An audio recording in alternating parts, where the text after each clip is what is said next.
you for joining us for another urban garden program. My name is Linda Maxwell. I'm the program manager at the Smithsonian Anacostia Community Museum. We are happy to have you to join us this Saturday. Today's program is about the fall harvest. And before we begin, I would like to discuss the rules of engagement. After each segment, feel free to type your questions in the chat box, and we will try to answer as many as possible. For those of you who are new to our urban garden programming, this series began with our exhibition, Reclaiming the Edge, Urban Waterways in 2012 at the Anacostia Community Museum. Since that time, the museum has producing programming focused on the environment and the local waterways. I would like to introduce my colleague at the museum, Katrina Lashley, and she can discuss the museum's urban garden program and introduce our today's special guest. Katrina, thank you for joining us today. Hi, Linda. Good morning. Thank you. Hello, everyone. Good morning. Thank you for spending a portion of your Saturday morning with us. As Linda said, my name is Katrina Lashley. I'm Program Coordinator for Urban Waterways here at ACM. And this ongoing series of garden workshops comes out of the Urban Waterways project. And the project is built on the framework that urban communities and their rivers share not only space, but also ongoing and evolving histories. And relationships need to be explored, I would say understood, and also documented through multiple disciplines. So we are impacted by the environment at every single level of our lives. So it's important to kind of take a holistic approach in terms of understanding, but also addressing various environmental issues. So in reality, environmental issues are human issues. And so one of the main goals of this garden programming is to help people understand that the natural world, green spaces, are accessible in an urban setting. And that connection to a relationship with the earth provides a sense of not only physical, but also mental well-being. It provides a sense of identity, a sense of connection to and stewardship for not only place, but also the people around us, and also a sense of empowerment. So not only in terms of creating spaces and moments of beauty, but also in terms of providing food and nourishment for yourself, your friends, your family, and your larger community. And so this series of gardening program really is just the next phase in the museum's ongoing programming around urban gardening and connection to nature. The very first museum garden was created by Zora Martin Felton about 43 years ago. And so we have some beautiful shots in our archives of Zora working with the children in that first garden. And so it's continued throughout the years. And we've been very fortunate to be guided by Derek Thomas in this next phase of urban gardening. So Derek, so some of you who are based in DC might recognize Derek as Fox's former garden guy. Originally from Trinidad, he moved to DC when he was 8. Grew up in DC, but also later in Maryland. And many have heard me describe him as a walking encyclopedia of everything gardening. He really is, I would say, passionate about gardening. I think really is his calling, but he's also very passionate about just sharing his knowledge and expertise. And he's very willing, as most of you who've attended, many of you who attended our workshops in person will remember, you know, he's not afraid to literally get down in the soil and walk with you every step of the way, in terms of having you, either you're starting out as a gardener or it's been part of your everyday routine throughout your life, but have you understand that however you want to engage in your natural world, however you want to garden, whether it's in your backyard, on your front porch, on your patio, on your balcony, on your windowsill, that however you choose to engage or have green space play a part in your life, that's a welcome addition to all the various individual steps that we can all take in terms of stewarding our community as it's defined not only in terms of gray spaces, but also the blue and green spaces as well. So very happy to have Derek join us in a discussion of the harvest today. Derek? Hey, how are you? Thanks, Katrina, so much. Thanks to everyone that's joining us today. As Linda and Katrina both said in their introductions, we are celebrating the harvest today. And I think one of the things that we have to do when celebrating harvest is understand how all cultures have their own form of celebration of harvest. And what a celebration of harvest looks like or sounds like, or by its very definition is that you're harvesting something and something is coming to an end. But, you know, culturally, it's really also a promise to the commitment for the future. And so when we look at different things, whether it's the way that after the Second World War, Victory Gardens came about and it brought communities together, or if we look at ways that cultures will share their knowledge of how you do winter plantings, for instance. I think you get a little bit more of a sense of how important the harvest is as giving you promise for the future. And so today we're not only going to be harvesting things, but we're also going to be discussing things that we can do in our garden right now to make sure that the wintertime is fruitful. And also, you know, especially in the age of COVID, a lot of people are getting back to the dirt. And so we're going to show you ways, hopefully by the end of this hour, of being able to be self-sustaining, even if it's to a small extent. You know, a lot of families are juggling not only working at home, but also working with kids that are at home.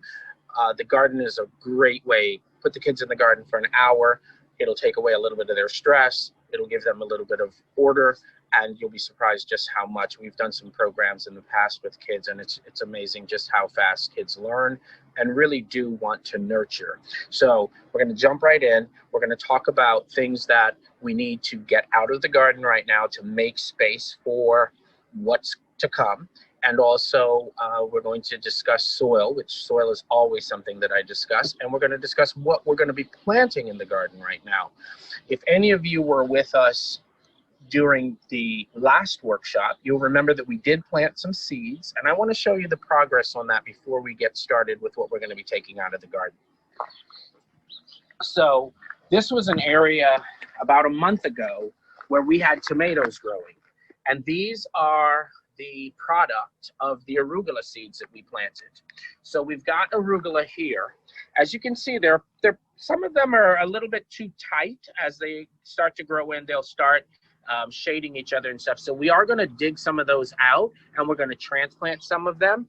And we also planted peas, and I want to show you the progress on the peas, because a lot of people think of peas as a spring vegetable. However, we put these peas in about a month ago. It's a little bit late now, but put it in, you know, bookmark it for next year.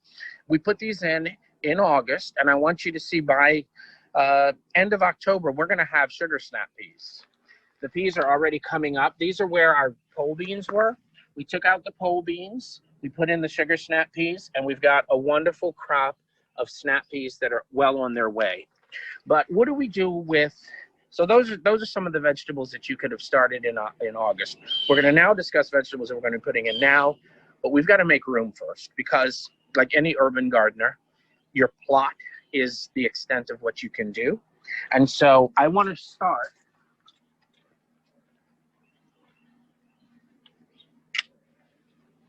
by getting in here, and these are our pepper plants. This is what's left of our Thai pepper. And so what we're going to do is we're going to actually take these plants out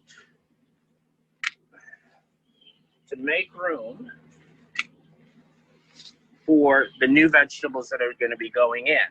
Now, it looks like a bit of a mess right now, but I want to show you some things that we can do right now with this and any other plants that you have that you may want to use in the coming months.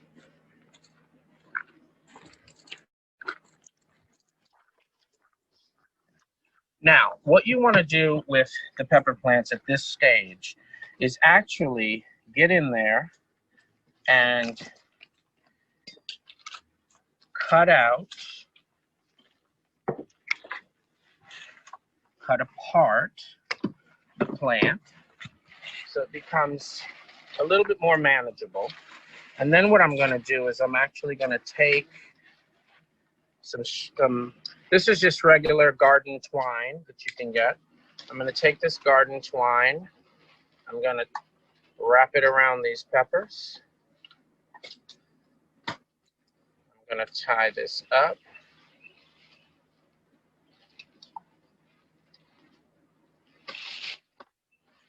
And now, what we've got is a great way, because what's going to happen with these peppers is, like, you see these ornamental peppers here, they're not really very edible, but as it gets colder, the leaves will start to change color, and you're going to start just having the fruit. So the same thing is going to happen here, because the money part of this is the fruit. So as you can see, the leaves have already started turning yellow because of the cold weather that we've been having. What you can do is, by doing something like this, you can simply, if you have a space indoors, in a closet, or even in the kitchen, if you have like a pot rack, you could hang this from a pot rack. It will get a little messy as the leaves start to dry, but what you're going to be left with is actually what we want. And those are the chilies. And now what can we do with these? We can eat them right now. We can harvest them right now and use them as fresh chilies. This would be wonderful if you had a Asian dish that you wanted to do and you wanted to put in some Thai chilies. This is wonderful. The other thing that we can do with chilies is that we can dry them. And I'm going to show you. We can hang them like this. The leaves will dry. If you've got someplace that, like I say, in a closet or somewhere like that where the leaves can actually fall, the fruit is not going to fall off and it'll dry. Once it's dried, there's two things that you can do with it. First of all, you can take the dried husk, you can get seeds. Now, what does that mean? Anybody that's been at any of our workshops, we know this is where it all begins, the seeds. So these seeds, if kept in a dry place, will be next year's chili peppers. In February, we'll be planting our seedlings to get our chili peppers started.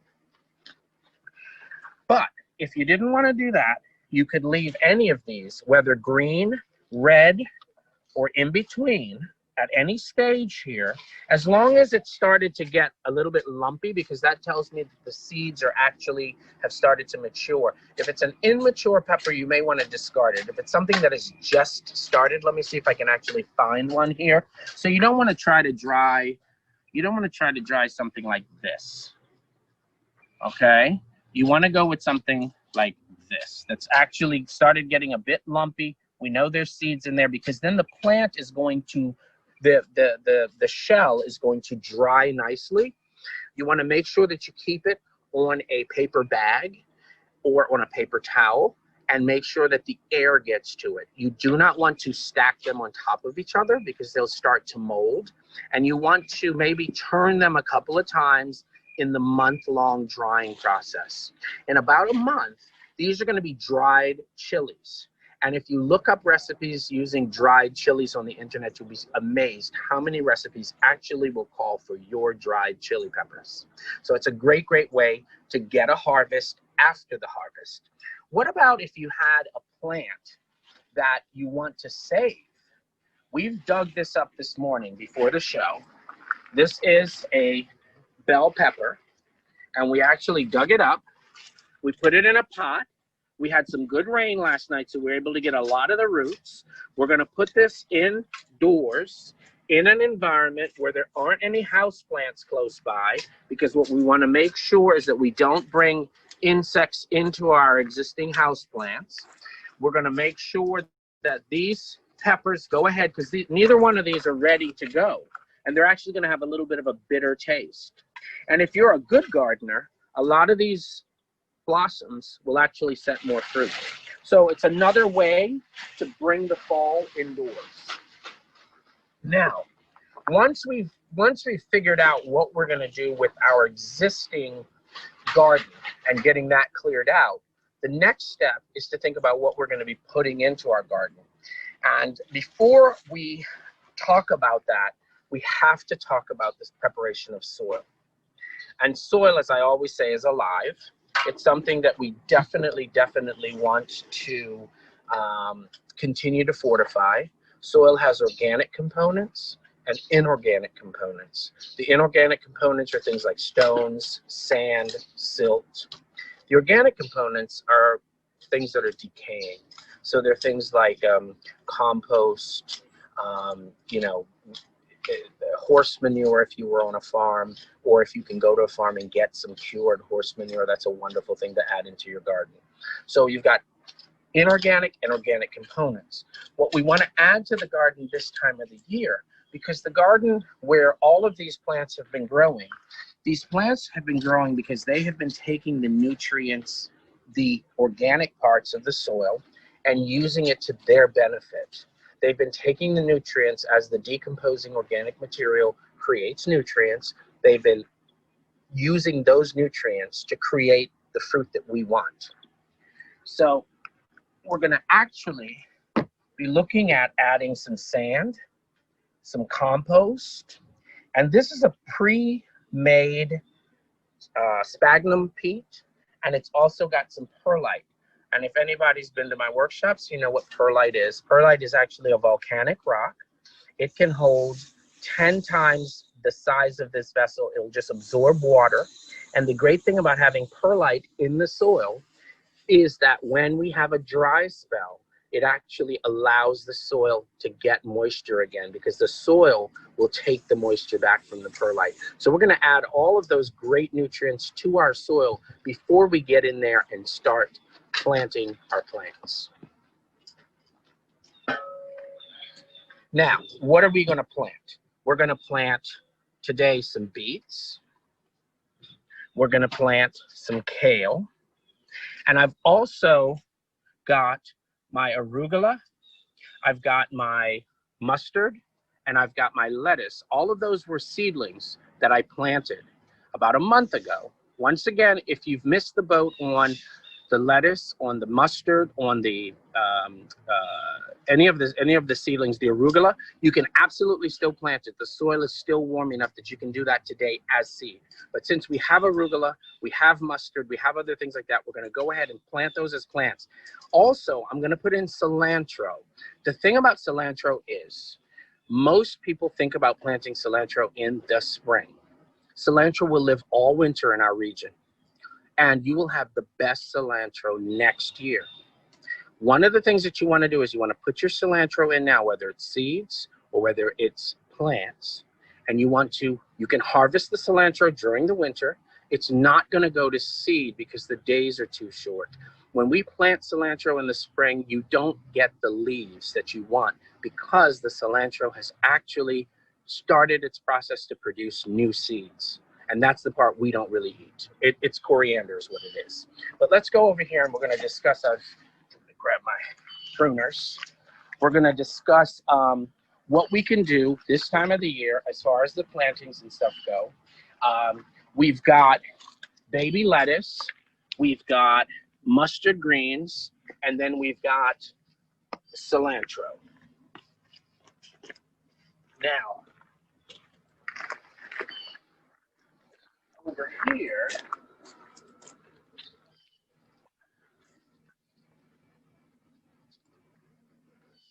down.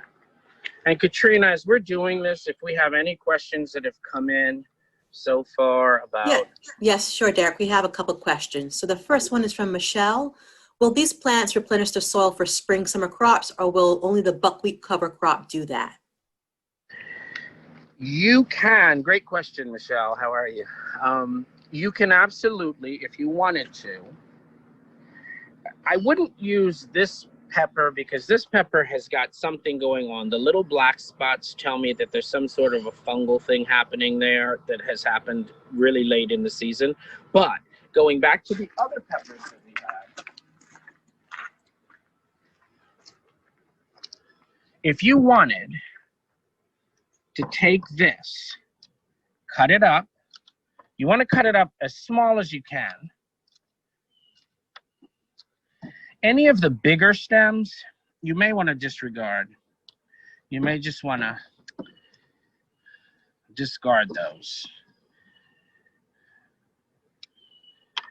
So if we've got smaller stems and things like that, and we're not planting anything in the garden this winter, you can absolutely till that in, and it will rot in the soil over the winter, and that will be using your plants to make new plants next year. Because the green in this is the nitrogen and the chlorophyll that we're seeing. And so that's going to go back into the soil.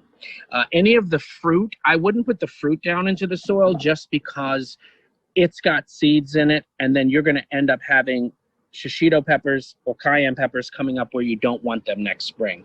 But you don't have to use just buckwheat as a cover crop. Okay, we have another question from Mel. What are the best ways to de-insect plants prior to bringing indoors? Are these, is there a way that we can, well, I'll just tell. So there's two different types of plants that people want to bring indoors in the winter. Some are tropical plants. So things like, someone may want to bring, this is perilla, which is a Asian basil. And someone may want to try to bring this plant indoors. It's actually used a lot in sushi because they use the leaf as a flavoring. You may want to try to bring that indoors. You may want to try to bring your regular basil indoors. I wouldn't bring my regular basil indoors if it's gotten this yellow. I'll show you a tip in just a minute of what to do.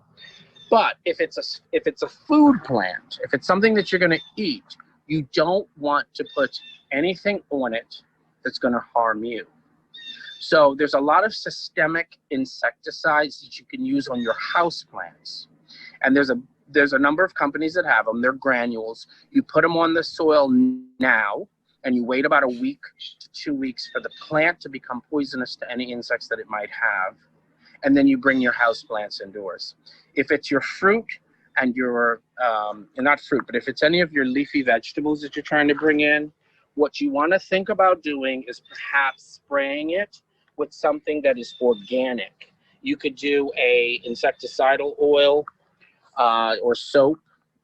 You could do what's called all seasons oil, which is actually a mineral oil, and you spray the mineral oil. When you spray it onto the pepper plant, for instance, you want to make sure you're getting the underside of the leaf, because that could have aphids. That could have little tiny bugs. As a matter of fact, this one has them. You won't be able to see it with the camera, but I can see it with the eye. And so you want to make sure that you spray that, because otherwise you will be introducing bugs into the house. The house is a much more dry environment, and the bugs are going to have a field day. Out here, the bugs don't have a fighting chance, because with every time it rains, it ends up knocking enough of the bugs off that the plant still has a good chance to make its veggies. But yes, you can use, commercial products. Just make sure that if you're bringing anything that you're going to eat inside, that you go ahead and check and make sure it is rated for vegetables.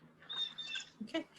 Do you have time for one more question, Derek, in this segment? Yeah, and while we're answering that question, I just want the viewers to know what I'm doing here. I took out the pepper plant, and I'm actually going to be putting in some cilantro, which is part of the winter garden, and it's going to be part of the spring garden next year also. But I'm going to be putting that in while we're answering that question, Katrina. Okay, great. So this is from Anna. Could you repeat the nutrients, please? The nutrients that soil naturally contains. I think that was the only nutrients that I discussed. Soil has sand, silt, stones as part of its components, and then the organic. The nutrients would be what I'm adding to the soil also. The organic material is compost, which it can be a variety of things, and we're going to be adding sand, and we're going to be adding a commercially prepared sphagnum peat moss and perlite mix.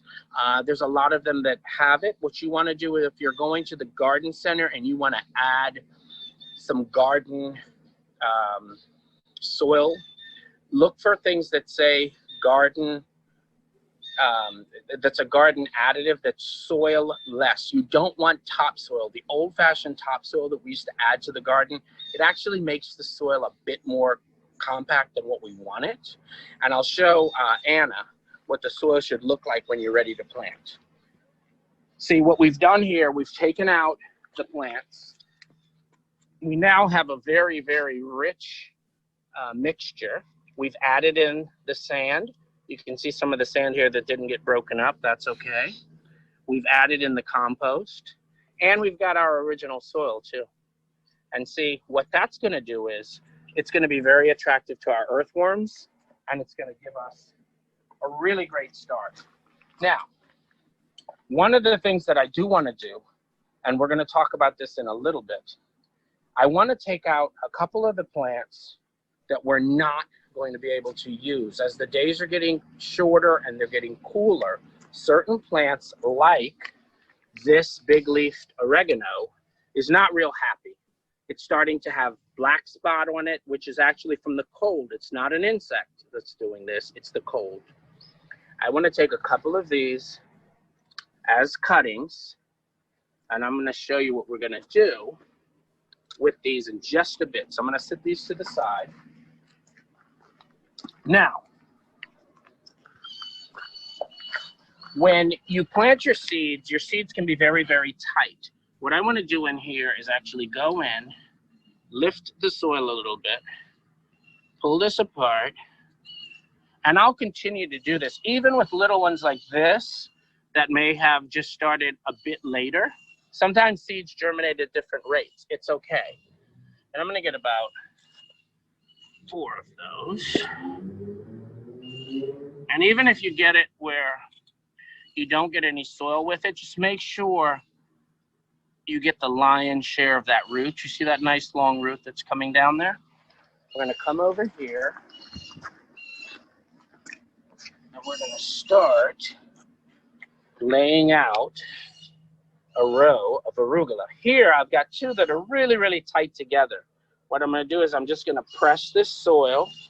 I'm going to keep pressing on it and see how eventually it just, and look, we even got an earthworm. That tells me my soil is really good. So we're going to do that.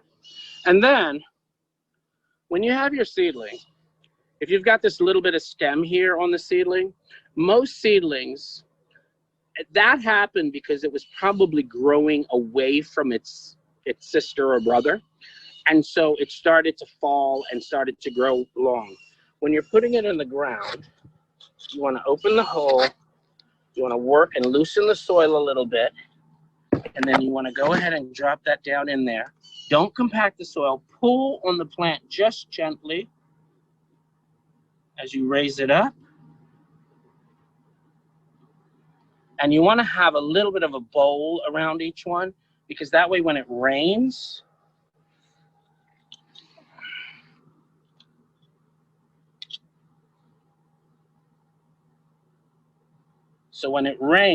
the water's going to go towards the plant.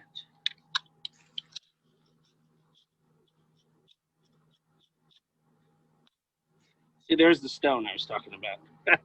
I'm just going to relocate it somewhere else in the garden.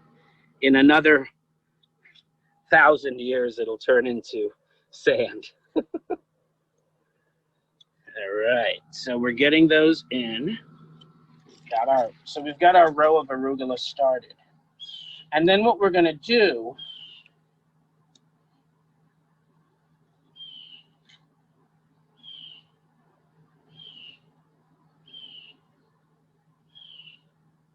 and the rows don't have to be perfect. The plants can't judge how straight your lines are.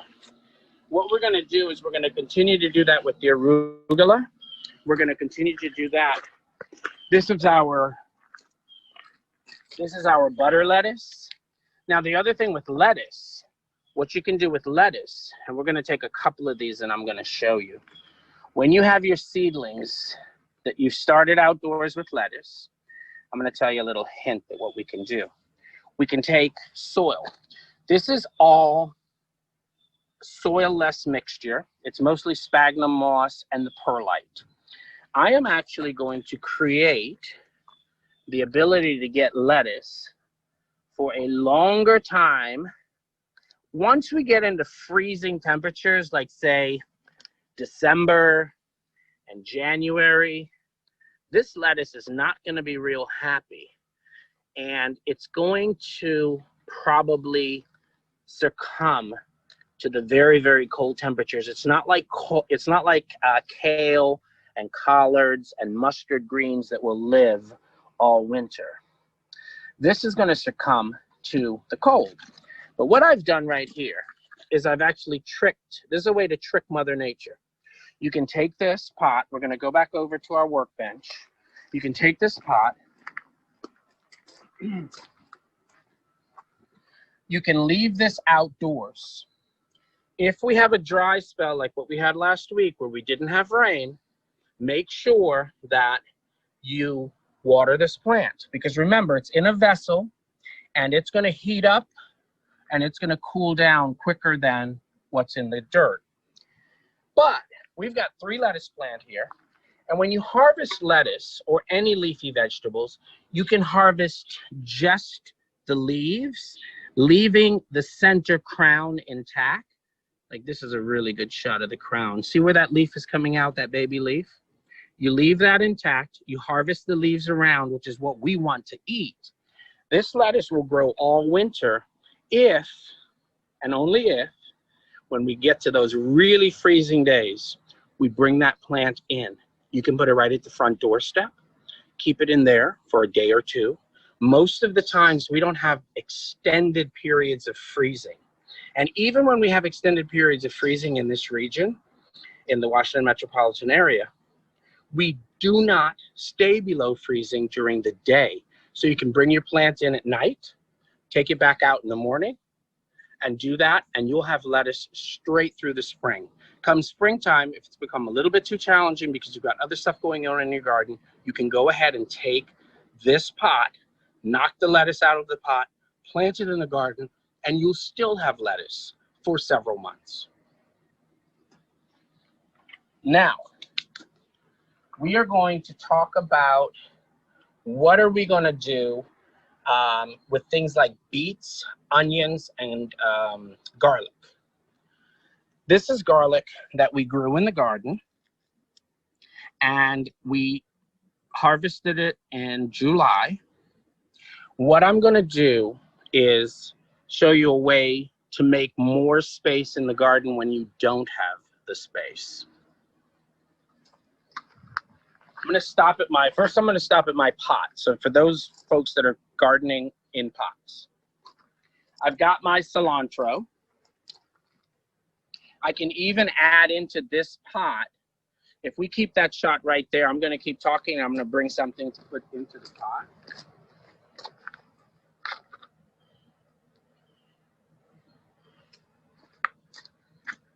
So I'm going to add on this corner, I'm going to put in some mustard greens. And this is going to be a pot we're going to leave outside all winter. Over here, what you do with your garlic is you take off one of the bulbs. You don't have to peel it. You don't have to clean it up. We just stick it in there, and you stick it in about 2 digits on your finger deep. Cover it over. I'm going to do maybe 3 more in this little corner. Now, if anybody's familiar with chives or onions, the way that the leaves look, or if you've seen a garlic, the garlic whips that you can get in the spring, it's just a really straight leafed plant. That's what's going to come up in this corner. Now, what can we do here? We could actually, if we didn't want to put these lettuce plants, which we know aren't going to make a freeze, we could have planted the lettuce around the garlic. And the garlic will come up, it won't interrupt the lettuce, and by the time you harvest this lettuce, the garlic will be able to mature. Now, in our row of arugula, we can do the same thing. Because this arugula, I'm going to probably finish harvesting this unless I like it nice and spicy. If you leave the arugula in the soil when the days start to get really warm in May, it's going to get really spicy. But I'm going to go ahead and work those garlic bulbs in between my arugula rows. I'm going to cover them over. And what I'm going to have is, I've just created a succession planting. So I'm going to be able to harvest my arugula while my garlic is maturing. So when you have a very compromised space, that's what you can do. The same thing we can do over here. We had this corner dedicated this plant is not going to make it the minute it starts to get cold. This is cilantro. It's used really much in cooking and spices, and you can even find it in an oil-based pre-prepared product. It has a similar taste to cilantro, but it's called cilantro. This only grows in tropical climates. This will winter over. So what I can do with this is I can actually take this out and I can put my cilantro that I know is going to winter over in. Now, we're going to go back to the workbench, because for those of you that want some cilantro during the winter, we can actually pot this up and it'll make a really great indoor plant. Do we have any questions, Katrina? Because we're going to be segueing on to our next. Sure. Yeah, we do. We actually have a question that was from mustards or collards. So Cassandra wanted to know, is it too late to plant mustards or collards from seed? No, it's absolutely, you're still within that window. What's going to happen is if we have a earlier and quicker cool down. Last week, the temperatures were cool, but it shouldn't be indicative because it started to get warm again. We should have temperatures where it's in the 70s. As long as the daytimes are in the 70s, the mustard and collards are going to germinate. They're going to grow, and they're going to continue to grow because we really don't get cold until December. And when I say cold, I'm talking about what we need is about the 70s for them to germinate. We've got that. The soil is warm, so they're going to germinate. And then even when the days cool down to the 40s, they'll still grow. So get them in this weekend. But yes, you can absolutely plant those seeds. Okay, and also a question from Jennifer. Let's see. She's looking to plant some items in rail planters using a fiber liner.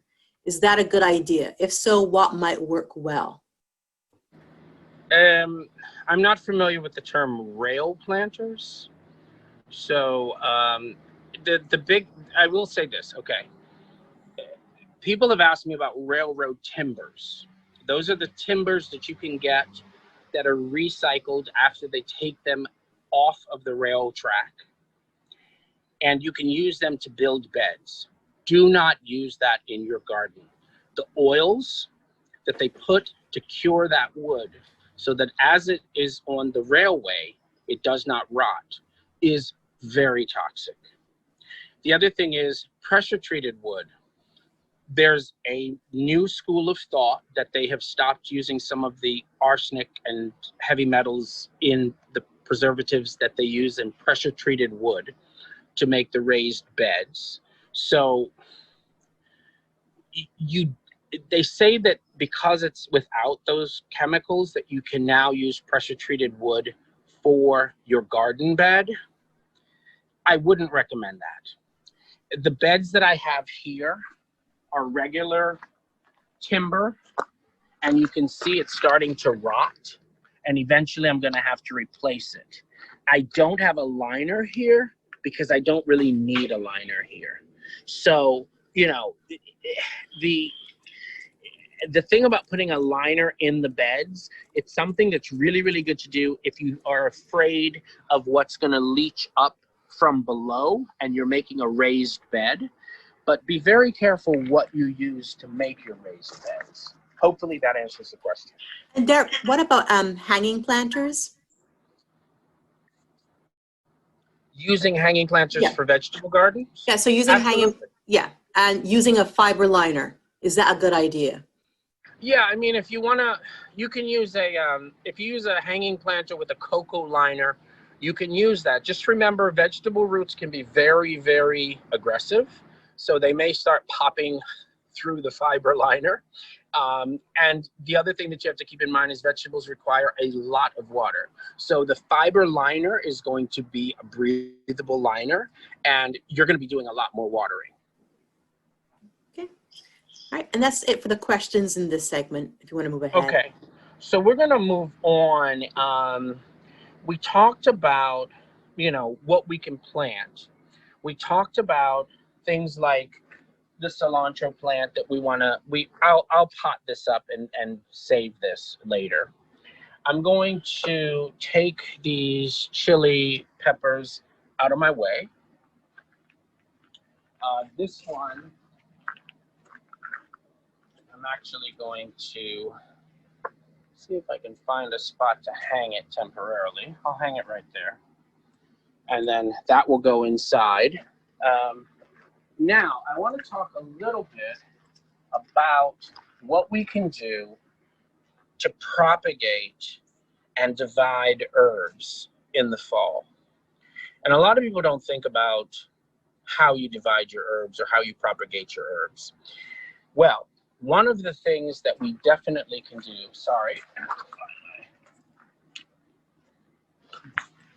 with this basil plant, remember I told you don't bring it inside? Here's what we're going to do with it. We're going to cut this stuff off. And a lot of this yellow leaf is nothing but the cool weather that we've just had. Basil does not like it cool. So, what are we going to do? We're going to clean off any of the leaves that are easy to come off. They'll fall off pretty easily. Then we're going to look at the plant. And the plant's going to tell you where you really want to go as far as creating a new plant. This woody part is not going to give you much success as far as rooting, because basil will root in the water. But this part here, and the way we know that it's woody as opposed to a softer stem, basil actually turns brown as it gets woody. This part here is great. And what I'm going to do is I'm going to snip that away. Now, actually, I'm going to take 2 more off of there. I'm going to take this. We've cleaned this up. Try to get any of the little leaves off of there. You can use a small vase or what have you. Put this in the water. Let it dry for about an hour so all of these cuts dry up. Put it in the water. The basil will make roots along its stem. And then right here is your new basil plant that you're going to use indoors. These yellowing leaves will fall off. The new juvenile leaves will actually become prominent. And then you're going to once again have basil. The same thing can be done with the big-leafed oregano. Now, with the big-leafed oregano, it's even a little bit cooler, because what we can do, we can take a pot. If you want something decorative, I've got a decorative pot here. I'm going to fill this with soil. Fill it all the way to the top. Now, that might be a little bit top heavy. And remember, that black that we see there is mainly because it got cool. And for this oregano, cool is anytime it gets down to 50 degrees, which we got down to 50 degrees in the last week. I'm going to cut it here. Once again, we would let this dry. As it starts to dry, what happens is it starts to turn brown and then it cures itself. It's just like when we get a cut, it cures itself. What we want, and the reason we want it to cure itself for about an hour is because when we plant this, we don't want rot. We don't want bacteria to get in there and rot it, because then it won't root. We're going to take these leaves off because these aren't going to be needed. And then I'm doing this just for illustrative purposes. Normally, I would let this cure for about an hour. We're going to stick that in the soil like that. I'm going to do it for 2 more.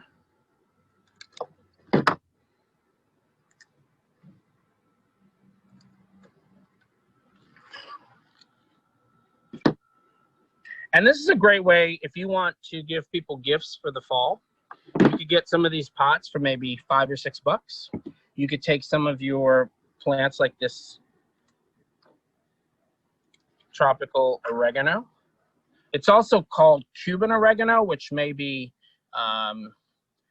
actually not the correct nickname for it.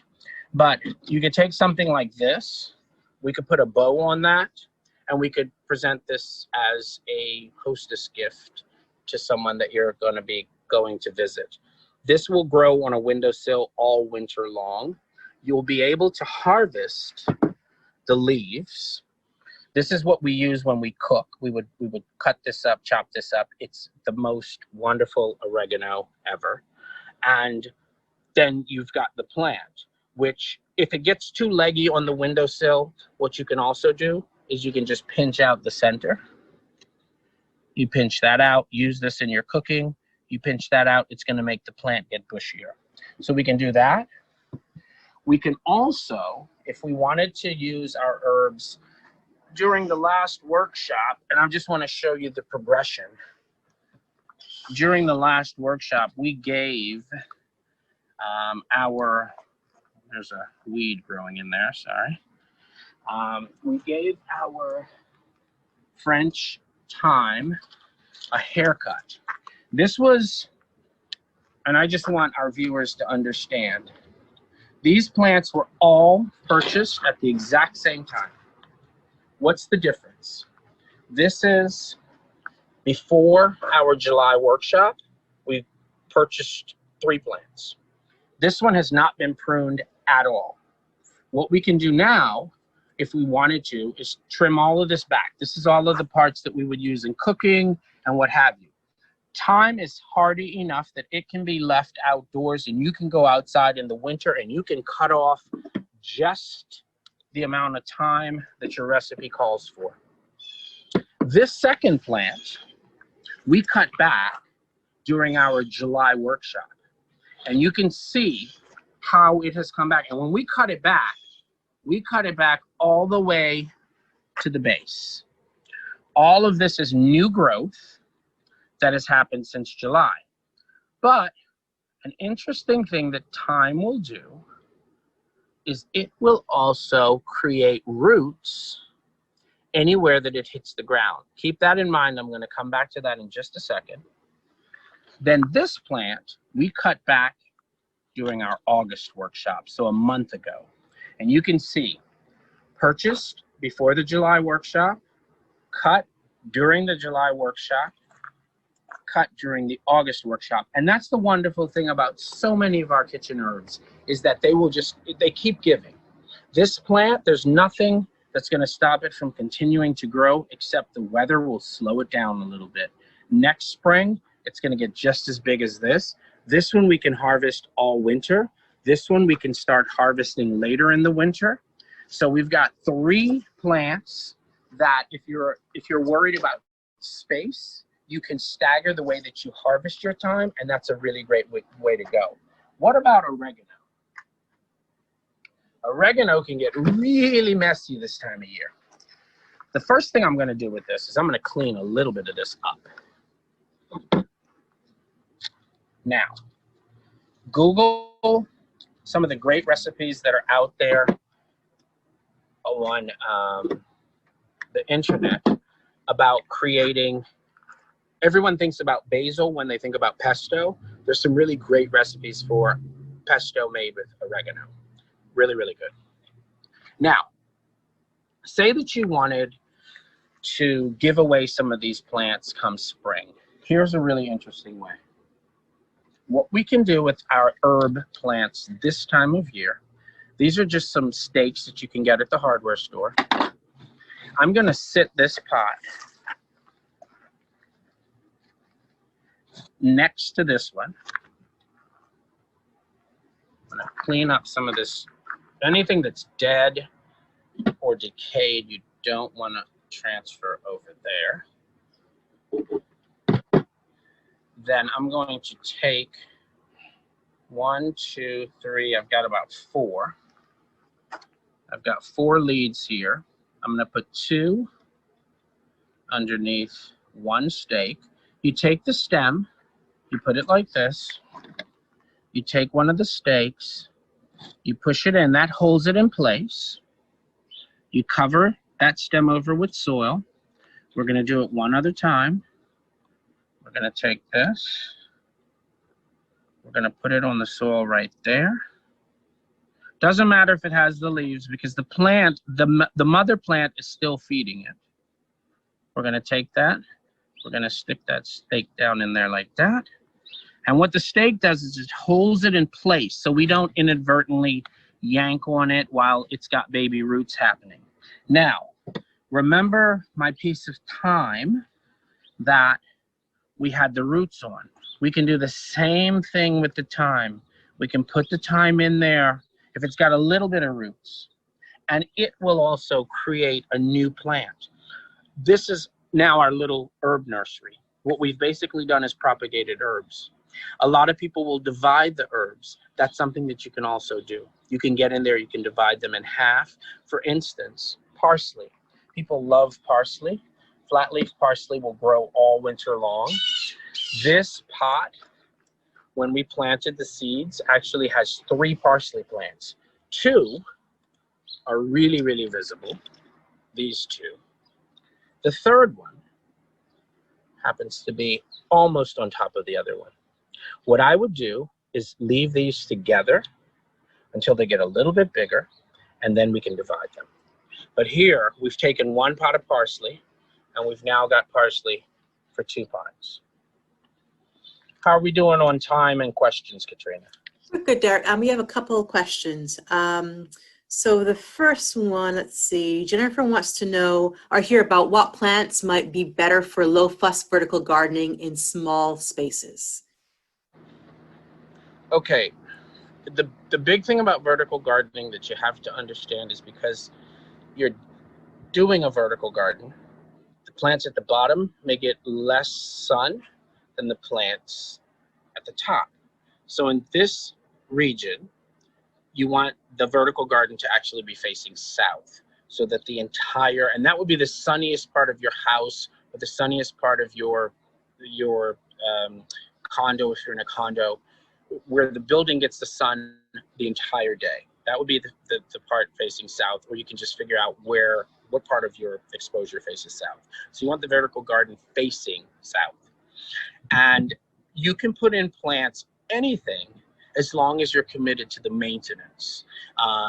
Reason I say maintenance, most vertical gardens have it's a felt type product that they use as liners. That exposes the plant roots to a lot more air. If you're gonna use containers like this, say if you've got a custom built one that's got some boards and you're going to sit this and then you've got another terrace above it and you've got another terrace above it, or if it's come that way, you can pretty much do anything that's going to last in the container. But once again, the biggest concern in any vertical gardening situation, whether it's vegetables or ornamental, is the moisture and the sun. As long as you're giving it enough sunlight so that the plants at the bottom are getting just as much as the plants at the top, all of the plants are going to succeed. And also, depending on what the vessel is that you've planted it in, you want to make sure that it's getting enough moisture. There are a bunch of simple irrigation systems that you can Google on Amazon or on the internet, and it's little micro irrigation systems are what they're called, and they have 1/8-inch hoses and little sprinkler heads that you could set up on a timer if you don't have the time to water frequently. Or you can make sure that the actual garden is staggered so that it's almost like a stair, so that each row is getting enough light and moisture. Okay, and talk a little bit more about thyme. So can you plant dill or thyme now? Do you want to add a little bit more about those two? Yeah, dill, absolutely, if it's a plant. The dill seeds will germinate. You won't get much that you can eat until the spring. They're not going to die in the winter. They will winter over. The thyme, you can plant thyme that looks like this now. You won't get a whole lot of growth. It's got stuff growing in there. It's got some babies coming in. But you won't get a lot of what you want to eat from this plant until next spring. This plant, if you were to go to the nursery and get a plant that looked like this, absolutely, I would get this plant. It's got enough thyme there that you can harvest sprigs of thyme straight through probably the holidays. And this one has got enough to get you through the holidays, unless you're like someone that uses thyme even in your eggs, it'll get you through the holidays and even into January and February before you've cut this plant back far enough that it looks like this one. Keep in mind, cutting it back in the winter is not affecting the plant at all. The two plants that you really don't want to cut a whole lot on in the winter until we've had a really good freeze is rosemary and lavender, because they're true subshrubs, and every time you cut them, they'd like to start to grow again. So make sure we've had a good freeze before you go cutting your rosemary and your lavender. But the dill, the thyme, absolutely. Plant it now. If you can get the dill plants that look like this parsley, say something about, the size of this, absolutely. And harvest the dill leaves as long as you can. And do you put, Michelle wants to know, do you put oregano in water for the hour as well? Oregano and water like we did with the basil. Mm-hmm. You can put oregano in the water, and it's not, the basil plant that we're going to plant, it was this guy. We're not going to put it in water for an hour. We're going to wait an hour before we put it in the water. And the reason being is you can see just even in the 10 or 15 minutes, it started to already turn black. That means the plant is healing itself. We want to make sure that this is closed up, because when we put it into the water, the bacteria will get into the plant and disease the plant before the plant can produce roots. The oregano is the same thing. The oregano has a good stem. What you want to do with oregano, if you're going to try to root it in water, you want to make sure, and the leaves will come off pretty easily. You just go the reverse of the way the leaves have grown. You want to make sure that you have enough stem. You would let this dry for about an hour because of the cut. That's why we're drying it, to make sure that cut gets closed. Then you would put this into the water. Do not put the leaves in the water, neither with the basil or the oregano. This will produce roots. Once it has roots, you can pot it up and you're good to go. And another question in terms of cutting the stems, is it good to always cut at an angle? It's the reason that we cut at an angle is because it exposes more surface area. Since we are cutting this and we're not putting a rooting hormone on it and sticking it in the dirt, you can cut it like this, which has more surface area, or you can cut it like this, which has technically less surface area. And because we're going to let this dry, it doesn't matter. So either way, if we were just going to put it down into the dirt, cutting on the angle is good, but that's for mostly cuttings that you're going to put a rooting hormone on. I don't recommend putting rooting hormone on anything that we're going to be ultimately eating, just because I'm not sure what's in those products, and we want to be safe with what we're eating. And that's it for questions. So if you want to go ahead and finish up. Okay. How much time do we have, Katrina? We have about 3 minutes or so. Okay. All right. Well, the thing that I really wanted to show our viewers today is that even in the age of COVID, there's even more reason today, I think, to garden than when we were actually doing our workshops together. Because plants, like I said at the very beginning, plants are really our way to connect to Mother Earth. They're going to give us a benefit in the long run, because the benefit is going to be that we're going to be able to harvest, wonderful, wonderful chilies. We're going to be able to get garlic come spring, summer actually. We're going to be able to get our leafy vegetables. We're going to be able to spend a little bit of time just focusing on something really, really positive. And I think those are all really good things. As you continue learning and growing, excuse the pun, the thing to really focus on is always trying to learn a new way to skin a cat, if you will. Like I talked about the herbs, a lot of people don't think about herbs as being perennially available. But, you know, if you stagger the way that you harvest your herbs like we did, we can make sure that we've got herbs that are going to be able to be harvested for months to come. The same thing with creating new plants. Sometimes what happens with the oregano, this plant, and I can show you guys really quickly, it's actually a baby, an offspring that we rooted into the ground like I showed you. And if we come over here, this is mama. This is the mama plant. And this plant has been growing in this garden, in this little corner of this garden. It's grown in spite of the tomatoes, in spite of the peppers, in spite of the sunflowers that came in. It's grown here for over 7 years. It's got really, really woody innards and very gnarly stuff that you wouldn't even think about eating. But then every year it flushes out. It produces this wonderful, wonderful oregano. And I can't tell you how many people I've shared this oregano with and how much joy I hope it's brought to all of them. So that's the really nice thing about why we garden and what the harvest is all about. The harvest is all about, you know, just our hope that what we didn't get right this year, we have a chance this fall, this winter, next spring to do better. Mother Nature sometimes cooperates and sometimes she doesn't. But, you know, I think that this is why we must garden. This is why we must garden. And this is why we must continue to teach each other the tricks of our own trade when it comes to gardening. You know, things like succession plantings, things like harvesting our chilies and storing them so that we have dried chilies, and we have seeds. We have seeds for next year. You know, seeds are always a promise of what's to come next year. So that's why I think that these workshops have become important to a lot of people. They're very important to me, and hopefully I continue to teach people as we do these workshops. Thanks, Dan. Any other questions or?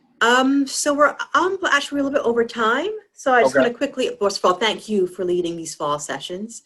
And also to thank our attendees, for those of you who attended, either this is your first or you've been here all along. So as was mentioned in the chat, this recording will be available on the Urban Waterways website, featured past events by the end of business on Monday. If you want to see the recordings for the first 2 workshops, please reach out directly to the team, Janelle or myself, lashleyk@si.edu.